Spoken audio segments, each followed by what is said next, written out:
नमस्कार विद्यार्थी मित्र हो, मी प्राध्यापक सुनील करडक, सहाय्यक प्राध्यापक वाणिज्य विभाग सिन्नर महाविद्यालय. आपण आज व्यवसाय प्रशासन या विषयामध्ये व्यवसाय या संकल्पनेचा अभ्यास करणार आहोत. विद्यार्थी मित्र हो, आपण आपल्या दैनंदिन जीवनामध्ये अनेक प्रकारचे व्यवसाय बघत असतो. जसं आपल्या आजूबाजूला असणारी किराणा मालाची दुकाने, फळ विक्रेता, भाजी विक्रेता, प्रवासी वाहतूक करणारे यासारखे अनेक व्यवसाय आपण आपल्या आजूबाजूला बघत असतो आणि व्यवसायाची एक वेगळी प्रतिमा आपल्या मनात तयार झालेली असते. ह्या व्यक्ती व्यवसाय करतात म्हणजे नक्की काय करतात किंवा तो कशासाठी करतात या मुद्द्यांचा आपण आज अभ्यास करणार आहोत. बघा, व्यवसायाची एक साधी, सरळ आणि सोपी अशी व्याख्या आहे. नफा मिळवण्यासाठी केलं जाणारं कोणतंही कार्य म्हणजे व्यवसाय होय. आता व्यवसायामध्ये नफा मिळवणं हे अभिप्रेत आहे, अपेक्षित आहे. व्यवसायातून जर नफा मिळाला तरच तो व्यवसाय सातत्याने टिकवता येतो असं आपल्याला म्हणता येईल. म्हणजेच कोणत्याही व्यवसायामध्ये नफा हा महत्त्वाचा हेतू किंवा उद्देश आहे असं आपल्याला सांगता येईल. मग नक्की व्यवसाय म्हणजे काय यासाठी आपण व्यवसायाची एक व्याख्या अभ्यासणार आहोत.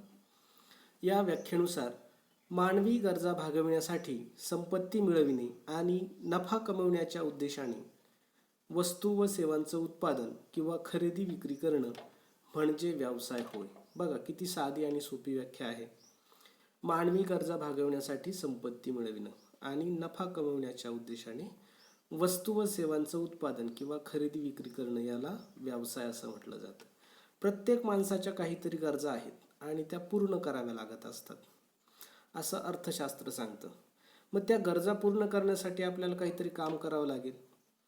त्या कामातून आपल्याला नफा मिळवावा लागेल आणि नफा जर मिळवायचा असेल तर तुम्हाला वस्तूंचं उत्पादन किंवा त्या वस्तूंची खरेदी विक्री करावी लागेल आणि याच गोष्टीला आपण व्यवसाय असं म्हणत असतो. बघा, वस्तूंचं उत्पादन करण्यासाठी तुम्हाला कारखान्यांची आवश्यकता आहे किंवा एखादा छोटा उद्योग उभारण्याची गरज पडणार आहे. परंतु जर तयार वस्तू तुम्ही घेत असाल तर तुम्हाला स्वतः वस्तू तयार करण्याची किंवा निर्माण करण्याची आवश्यकता भासणार नाही. म्हणूनच व्यवसायामध्ये प्रत्यक्ष वस्तू निर्माण केल्या जातात किंवा एखाद्या व्यक्तीने निर्माण केलेल्या वस्तू विक्री केल्या जात असतात. म्हणूनच व्यवसाय ही एक मोठी संकल्पना आहे. या व्यवसाय संकल्पनेमध्ये नक्की कोणकोणत्या घटकांचा समावेश होतो किंवा व्यवसायाची वैशिष्ट्ये काय या मुद्द्याचा आपण आता अभ्यास करणार आहोत. व्यवसायाची वैशिष्ट्ये कोणती? तर पहिलं वैशिष्ट्य आहे व्यवसायाचं, व्यवसायाचे उद्योग आणि वाणिज्य अशा दोन गटात वर्गीकरण केलं जातं. बघा, व्यवसायामध्ये उद्योग आणि वाणिज्य या संकल्पना समाविष्ट आहेत. म्हणजेच व्यवसाय हा उद्योग आणि वाणिज्यापेक्षा मोठी संकल्पना आहे असं आपल्याला म्हणता येईल. उद्योग म्हणजे काय तर कच्च्या मालावरती प्रक्रिया करून त्याचं पक्क्या मालात रूपांतर करणं म्हणजे उद्योग.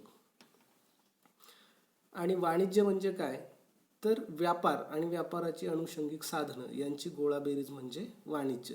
आता उद्योगात वस्तू निर्माण केल्या जातात आणि व्यापारामध्ये त्या वस्तूंची विक्री केली जाते. व्यापाराची साधी व्याख्या आहे, वस्तूंची खरेदी विक्री करणं म्हणजे व्यापार. उद्योगात वस्तू निर्माण केल्या जातात, वाणिज्यात त्याची किंवा व्यापारात त्याची खरेदी विक्री केली जात असते. हे व्यवसायाचं पहिलं वैशिष्ट्य आहे. दुसरं आहे वाणिज्याचे दोन भाग पडतात. आता वाणिज्यामध्ये कोणकोणत्या घटकांचा समावेश होतो तर व्यापार आणि व्यापाराची अनुषंगिक साधनं. मी अगोदर म्हटल्याप्रमाणे व्यापार म्हणजे वस्तूची खरेदी विक्री आणि व्यापाराची अनुषंगिक साधनं म्हणजे त्या वस्तू विकण्यासाठी किंवा उपभोक्त्यापर्यंत पोहोचविण्यासाठी ज्या ज्या क्रिया केल्या जातात त्या सर्व क्रियांना व्यापाराची अनुषंगिक साधनं असं म्हटलं जातं. जसं वस्तूची निर्मिती करणं, त्या वस्तूची बांधणी करणं, तिची जाहिरात करणं, तिची वाहतूक करणं, वस्तू निर्मितीसाठी किंवा वितरणासाठी काही मध्यस्थ नेमणं, या सर्व गोष्टींना व्यापाराची अनुषंगिक साधनं असं म्हटलं जातं. किंवा वस्तूंची साठवणूक करणं, त्यासाठी लागणारी गोदामे हे देखील व्यापाराच्या अनुषंगिक साधनांमध्ये येतं किंवा वस्तूची वाहतूक करणं. त्यानंतर व्यवसायाचं पुढचं वैशिष्ट्य आहे व्यवसायात सातत्य अपेक्षित आहे. आता बघा, व्यवसायात सातत्य अपेक्षित आहे म्हणजे काय तर व्यवसाय हा सातत्याने केला पाहिजे, रोज केला पाहिजे. समजा एखादा किराणा मालाचा दुकानदार आहे, त्याने आपलं दुकान सुरू केलं, तर त्याने आज सुरू केलं उद्या बंद केलं असं करता कामा नये. तर त्याने ते सतत केलं पाहिजे, सातत्यानं केलं पाहिजे. बघा, काही वस्तूंची दुकाने आपण बघतो की फार पूर्वीपासून अस्तित्वात आहेत. जसं आपल्या आजूबाजूला असणारं एखादं कापडाचं दुकान, ते एखादे आजोबा चालवत होते, त्यांचा मुलगाही तेच चालवत होता आणि आता त्यांचा नातूही तेच चालवतो. म्हणजेच काय, त्या व्यवसायामध्ये सातत्य आहे आणि सातत्य जर असेल व्यवसायात तर नफा मिळायला काहीच अडचण नसते. व्यवसायाचं पुढचं वैशिष्ट्य आहे नफा कमवणे. हा व्यवसायाचा हेतू असतो. प्रत्येक व्यावसायिकाला आपल्याला काहीतरी मिळावं किंवा नफा मिळावा, आपल्या गुंतवणुकीचा चांगला परतावा किंवा त्यातून आपल्याला अपेक्षित नफा मिळावा, हा हेतू असतो. जर व्यवसायामध्ये नफा मिळालाच नाही तर कोणताही व्यवसाय करणार नाही. म्हणूनच व्यवसायाचा हेतू नफा कमवणे हा असतो. प्रत्येक व्यक्तीला नफा हा अपेक्षित असतो. पुढचं वैशिष्ट्य आहे वस्तू व सेवांचे आदानप्रदान व्यवसायामध्ये केलं जात असतं.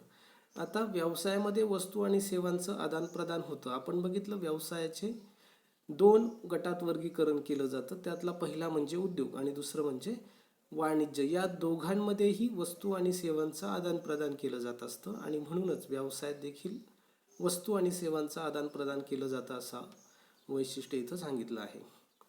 पुढचं वैशिष्ट्य आहे संपत्तीची निर्मिती. हे व्यवसायाचं उद्दिष्ट असतं. म्हणजे व्यवसायामध्ये नफा मिळवला जातो, त्या नफ्याचा काही भाग पुन्हा व्यवसाय वाढविण्यास विस्तारासाठी वापरला जातो आणि म्हणूनच वस्तूची निर्मिती करणं हे व्यवसायाचं उद्दिष्ट आहे असं आपण म्हणत असतो. आणि व्यवसायाचं शेवटचं वैशिष्ट्य आहे व्यवसाय ही व्यापक संकल्पना आहे आणि तिचे उद्योग व वाणिज्य हे तिचे घटक आहेत. म्हणजेच व्यवसाय ही मोठी संकल्पना आहे, तिच्यामध्ये उद्योग आणि वाणिज्य या दोन्ही घटकांचा समावेश होत असतो. ही झाली व्यवसायाची वैशिष्ट्ये. या व्यवसायाच्या वैशिष्ट्यांवरून आपल्या काय लक्षात येतं, तर व्यवसाय ही एक मोठी संकल्पना आहे, तिचे 2 गटात वर्गीकरण केलं जातं. व्यवसायात सातत्य अपेक्षित आहे, नफा कमवणं हा व्यवसायाचा हेतू आहे आणि व्यवसायामध्ये वस्तू आणि सेवांचं आदानप्रदान किंवा निर्मिती केली जात असते. यानंतर आपण व्यवसायाची व्याप्ती अभ्यासणार आहोत. नक्की व्यवसायामध्ये कोणत्या गोष्टींचा समावेश होतो. आता व्यवसायाच्या वैशिष्ट्यांमध्ये आपण त्या गोष्टींचा थोडक्यात आढावा घेतलेला आहे, तरीही या ठिकाणी आपण व्याप्तीमध्ये नक्की कोणत्या गोष्टी समाविष्ट होतात तर त्याचा थोडक्यात अभ्यास करणार आहोत. तर व्यवसायामध्ये पहिली जी गोष्ट समाविष्ट होती ती म्हणजे उद्योग. या उद्योगाचे काही प्रकार पडतात. याचे प्राथमिक उद्योग आणि दुय्यम उद्योग असे 2 प्रकार पडत असतात. प्राथमिक उद्योगामध्ये काढीव उद्योग म्हणजेच एखादी वस्तू जमिनीतून खोदून काढणं, समुद्रातून मासे काढणे, या पद्धतीला काढीव उद्योग असं म्हटलं जातं.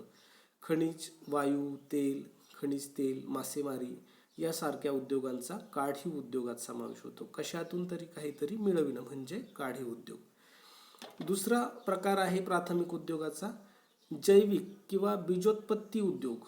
म्हणजेच एखाद्या वस्तूपासून अनेक वस्तू तयार करणं. जसं शेती करणं, शेतीमध्ये एखादं धान्य टाकलं की त्यापासून अनेक धान्य तयार होतात किंवा जास्तीचं धान्य तयार होतं, त्यालाच बीजोत्पत्ती म्हटलं जातं. किंवा जंगल, मत्स्यपालन, कुक्कुटपालन याला देखील जैविक उद्योग असं म्हटलं जात असतं.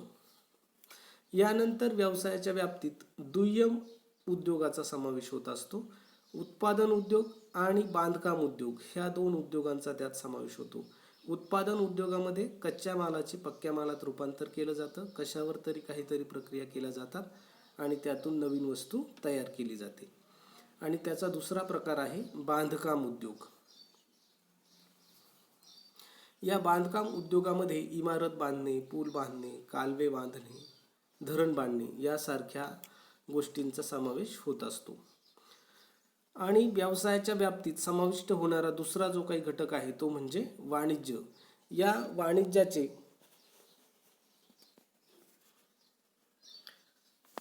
2 गटात वर्गीकरण केलं जातं. पहिलं म्हणजे व्यापार आणि दुसरं म्हणजे व्यापाराची अनुषंगिक साधनं.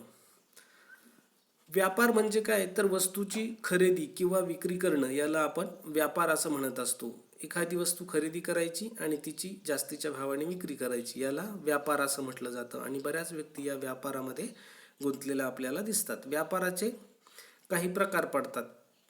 त्यामध्ये आहे स्वदेशी व्यापार आणि विदेशी व्यापार. स्वदेशी व्यापाराचे दोन प्रकार पडतात, घाऊक व्यापार आणि किरकोळ व्यापार. घाऊक व्यापार म्हणजे मोठ्या प्रमाणावरती वस्तू खरेदी करायच्या आणि त्या एखाद्या एकल व्यापाऱ्याला किंवा किरकोळ व्यापाऱ्याला विकायच्या, त्याला म्हणायचं घाऊक व्यापार. आणि दुसरा प्रकार आहे स्वदेशी व्यापाराचा, तो म्हणजे किरकोळ व्यापार. किरकोळ व्यापारामध्ये घाऊक व्यापाऱ्याकडून खरेदी केलेल्या वस्तू किंवा एखाद्या उत्पादकाकडून खरेदी केलेल्या वस्तू या किरकोळ प्रमाणात किंवा थोड्या प्रमाणात ग्राहकाच्या गरजेनुसार त्याला विकणं म्हणजे किरकोळ व्यापार. हा व्यापाराचा पहिला प्रकार झाला स्वदेशी. त्याचे दोन उपप्रकार पडतात, घाऊक व्यापार आणि किरकोळ व्यापार. दुसरा प्रकार आहे विदेशी व्यापार. बघा, स्वदेशी व्यापार हा देशातल्या देशात केला जातो आणि विदेशी व्यापार हा एका देशाच्या दुसऱ्या देशाबरोबर असणारा व्यापार असतो, त्याला विदेशी व्यापार असं म्हटलं जातं. याचे तीन प्रकार पडतात. पहिला प्रकार आहे आयात व्यापार. एखाद्या व्यवसायाकडून किंवा एखाद्या देशाकडून एखादी वस्तू आपल्या देशामध्ये आणून आयात करणं, त्याला म्हणायचं आयात व्यापार. आणि त्याचा दुसरा प्रकार आहे निर्यात व्यापार. आपल्या देशामध्ये निर्माण झालेली वस्तू दुसऱ्या देशामध्ये जाऊन त्याची विक्री करणं किंवा दुसऱ्या देशाला तिची विक्री करणं, त्याला निर्यात व्यापार असं म्हटलं जातं. आणि तिसरा प्रकार आहे पुनर्निर्यात व्यापार. बघा, त्याच्या नावातच त्याचा अर्थ सामावलेला आहे. पुनर्निर्यात म्हणजे काय, की पुन्हा निर्यात करणं. एका देशाकडून खरेदी केलेल्या वस्तू आपण जेव्हा दुसऱ्या देशाला विकतो तेव्हा त्याला पुनर्निर्यात व्यापार असं म्हटलं जातं. हे झाले व्यवसायाच्या व्याप्तीतील काही घटक. आता व्यवसायाच्या व्याप्तीत समाविष्ट होणारा दुसरा घटक म्हणजे व्यापार आणि त्याची अनुषंगिक साधनं. व्यापाराचा आपण अभ्यास केलेला आहे, आता आपण बघणार आहोत व्यापाराची अनुषंगिक साधनं. तर व्यापाराच्या अनुषंगिक साधनांमध्ये कोणकोणत्या गोष्टींचा समावेश होतो, मी अगोदरही तुम्हाला सांगितलं की व्यापार करण्यासाठी जी जी साधनं मदत करतात किंवा सहाय्यभूत ठरतात, अशा साधनांना व्यापाराची अनुषंगिक साधनं असं म्हटलं जात असतं. त्यातलं पहिलं साधन आहे साठवण. बघा, कोणत्याही उद्योगामध्ये वस्तूची निर्मिती केली जाते आणि तिची विक्री केली जाते, परंतु ती विक्री होईपर्यंत ती वस्तू व्यवस्थित सांभाळून किंवा साठवून ठेवावी लागत असते. आणि म्हणूनच पहिलं अनुषंगिक साधन आहे साठवण. गुदामांची आपल्याला आवश्यकता असते त्या वस्तू ठेवण्यासाठी. दुसरं अनुषंगिक साधन आहे वाहतूक. वस्तू निर्माण केली, तिचा कारखाना एका ठिकाणी आहे आणि वस्तूचे ग्राहक जर दुसऱ्या ठिकाणी दूरच्या ठिकाणी असतील तर तिची आपल्याला वाहतूक करावी लागत असते.